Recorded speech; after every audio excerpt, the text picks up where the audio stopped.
¿Qué pasó en las filas de la Revolución Ciudadana? ¿Qué está ocurriendo? ¿Cuál va a ser el camino que tomen ahora a partir de todos los acontecimientos que están pasando? Se espera pruebas del fraude que ha indicado Luisa González, ya dio un pronunciamiento, salió también a apoyarla Ricardo Patiño. Vamos a ver cómo está hasta el momento el resumen de la semana de la Revolución Ciudadana luego de que se conocieran los datos, los resultados electorales. Así que amigos, amigas, empezamos con toda la información. Si no lo has hecho, te invito a que le pongas me gusta y te suscribas al canal para que te enteres de todo lo que está pasando en la política nacional. Primero, tenemos a el candidato a la vicepresidencia, Diego Borja. Se le vio por última vez en la frontera con Colombia. Justamente el Ministerio del Interior anunció que a través de las cámaras lo pudieron identificar y que dejó olvidados sus documentos y que avanzó sin sus documentos a territorio colombiano. Tenemos un reportaje, veamos.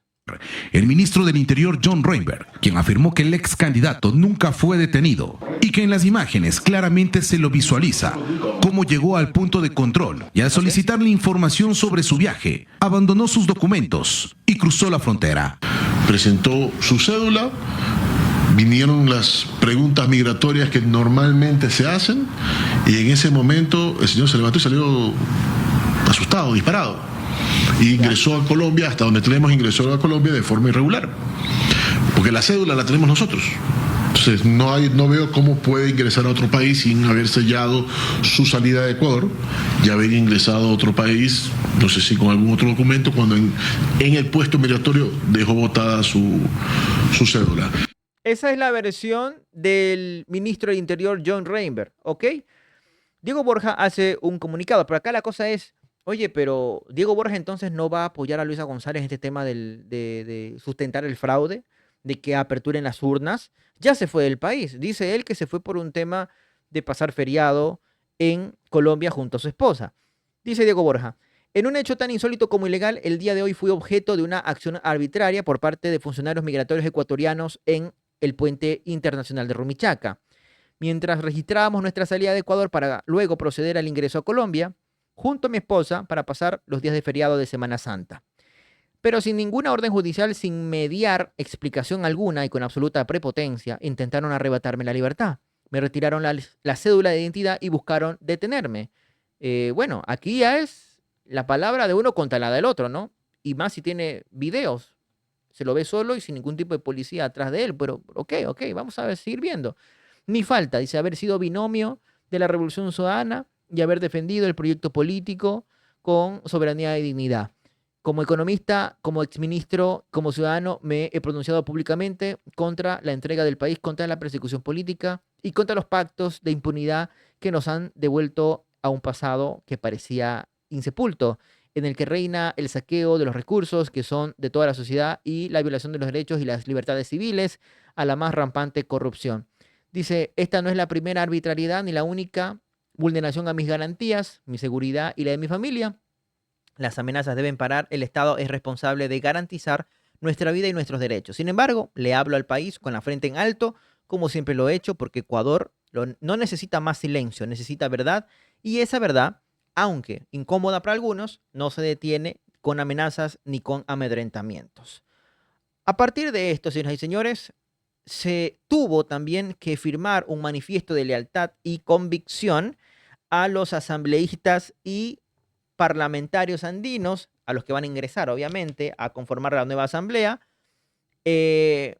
por lo menos para tener ahí un documento en físico donde pueda respaldarse la lealtad, el compromiso de seguir en la bancada ciudadana, ¿no? Y sobre todo también un compromiso para respaldar lo que dice la Revolución Ciudadana y Luisa González, que en estos momentos anuncia, ¿no? Estábamos pidiendo un pronunciamiento de parte de ella, no lo tuvimos durante toda la semana, pero justo el día de ayer en la noche, a las cerca 11 de la noche del día miércoles, pudimos recién conocer, ahora sí, con calma, con tranquilidad, con las ideas un poco más ordenadas, con la mente fría, Luisa González aparece en pantalla. Veamos. Queridos ecuatorianos, he tomado un tiempo prudente para poder comunicar de manera responsable varios hallazgos que considero realmente graves sobre los resultados electorales del domingo 13 de abril. Ok. Hechos que ponen en riesgo nuestra democracia. Pero antes que nada, quiero agradecer profundamente a todos los ecuatorianos que me dieron su confianza y su voto, creyendo en un cambio posible, que con esperanza se vislumbraba en unidad, lejos del odio y la confrontación.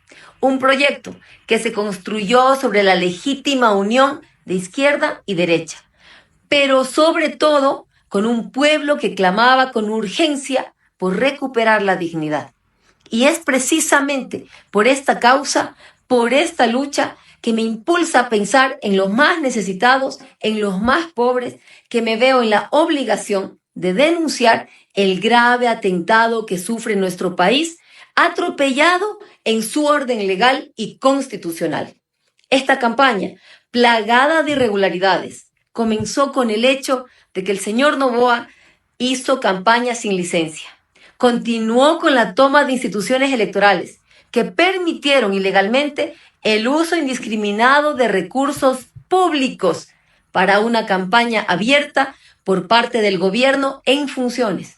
También se entregaron bonos millonarios sin análisis técnico como una estrategia populista para comprar votos, lo cual pone hoy en riesgo la dolarización. Ojo, lo que dice ahí Luisa González, ¿no? Bastante serio ahí, donde tiene identificado, ¿no? Todos los puntos donde podrían fácilmente tratar una investigación y con eso tratar de revelar algo, pero ya sabemos, ¿no? Tenemos al CNE y al TSE de parte de Noboa siguiéndole el juego, serviles, y yo creo que también por temas comunicativos, discúlpeme que se lo diga, pero yo creo que tuviese mucho más peso este mensaje Luisa González junto a los dirigentes, ¿no? Atrás, ¿no? Respaldándola para que vea que, mira, aquí, esto es lo que pensamos, esto es lo que podemos compartirle, ¿no?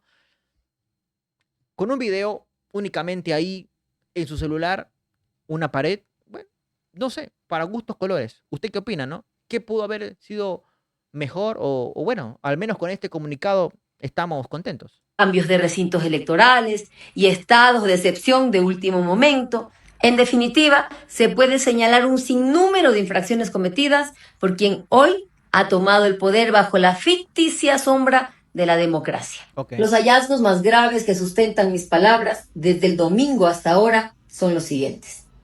Múltiples versiones de actas que fueron modificadas desde el propio CNE una vez que fueron subidas al sistema, alterando no solo la cadena de custodia, sino también el resultado final. Okay. Se evidenció una disminución artificial del ausentismo. En otras palabras, hubo más votos que votantes. La mayoría de juntas receptoras del voto incumplió el protocolo que exige inscribir el número de sufragantes. Por esta razón, exigimos al CNE la publicación inmediata de todas las actas debidamente firmadas, análogo al cumplimiento de la sentencia de la causa 262-2024 TCE, y se realice una audiencia pública de auditoría del registro electoral para todas las actas señaladas. Tenemos 1.984 actas sin firma conjunta, lo que violaría el artículo 127 del Código de la Democracia, y deberían invalidarlas. Existen 1.526 actas cuya suma no coincide con el número de sufragantes, lo que también las haría nulas. Hay 1.582 actas cuyo resultado se desvía sustancialmente del promedio de su respectivo recinto y género, lo cual indica posibles ingresos adicionales de actas en esas juntas receptoras del voto. Se registró una disminución inusual del voto en blanco, lo que dejaría en duda la posible manipulación directa de más de 150.000 papeletas. ¿Y por qué este punto es importante? Ayer, verificando, ¿no?, los análisis a los números, dice, estaban en juego efectivamente 1.200.000 votos, de los cuales Noboa ganó 1.100.000. ¿Cómo pudo ganar todos? Ni siquiera hubo espacio para el blanco, para el nulo, nada, señoras y señores. Muy raro, la verdad, pero bueno. Finalmente, quiero comunicar al país y al mundo entero que todos estos hallazgos gravísimos serán objetados e impugnados ante las autoridades competentes. Serán presentados, por supuesto, eso es lo que se espera, señoras y señores, eso es lo que se espera, pero aún así, Centro Democrático, Pachacutic, Reto y todas las demás organizaciones políticas que conformaron en su momento de la Alianza de las Izquierdas ya han aceptado los resultados y felicitaron al candidato presidente Daniel Noboa por la reelección. El que también salió a dar su punto de vista es Ricardo Patiño en apoyo a Luisa González. Nosotros somos demócratas y aceptamos los resultados, pero no podemos aceptar esta cantidad de irregularidades que se han cometido, particularmente descubiertas en la segunda vuelta electoral. Por tanto, exigimos que se atienda el pedido de nuestra compañera Luisa González para que se revise este proceso, que se revisen las actas, que se abran las urnas a efectos de que la cosa quede transparente. Veamos lo que dice el documento de los observadores de la OEA sobre el proceso electoral último del Ecuador. Solamente una parte de ella. La OEA observó con preocupación que el proceso electoral estuvo marcado por condiciones de inequidad durante la campaña, así como por indicios sobre el uso indebido de recursos públicos y del aparato estatal con fines proselitistas, lo cual es absolutamente ilegal en nuestro país. Veamos ahora lo que dice la Asociación Americana de Juristas sobre el proceso electoral en el Ecuador. El proceso electoral ecuatoriano estuvo viciado desde antes de la primera vuelta, pues el gobernante no pidió licencias sin remuneración, como lo exige el Código de la Democracia. Utilizó su posición presidencial para intervenir activamente en la campaña, abusando de recursos públicos y permitiendo la participación abierta de ministros de Estado en actos proselitistas. A esto se suma la violación del silencio electoral y la propaganda con la utilización de menores de edad, lo cual está expresamente prohibido por la legislación ecuatoriana. Para la Asociación Americana de Juristas, estos hechos configuran infracciones de carácter electoral y penal que deben ser investigadas por el Tribunal Contencioso Electoral y la Contraloría General del Estado. Y lo más sorprendente de todo es que en la segunda vuelta electoral resulta que la Revolución Ciudadana en 10 provincias sacó menos votos que en la primera vuelta, que en 7 provincias sacó solamente entre el 1 y 2% más que en la primera vuelta, lo cual es imposible estadísticamente, políticamente, es imposible. Por eso le pedimos al Consejo Nacional Electoral y al Tribunal Contencioso Electoral, que lamentablemente durante la campaña han permitido la violación inclemente de la ley electoral y de la Constitución. Al gobierno del presidente Noboa, a sus ministros, a sus candidatos, han violado la ley como les dio la gana, incluso hasta usando a niños de la campaña electoral, que por lo menos tengan un poquito de decencia. Y en este pedido de apertura de urnas y de revisión de las actas, exigimos transparencia, justicia en el proceso electoral. No es posible que esta cantidad de irregularidades que hemos denunciado y que han denunciado los organismos internacionales queden impunes. Queden impunes, amigos, amigas. Sus comentarios son importantísimos. Háganos llegar, póngale like, suscríbase al canal, comparte en las redes sociales y nos vemos en un próximo video aquí en Sin Corbata. Un abrazo a todos.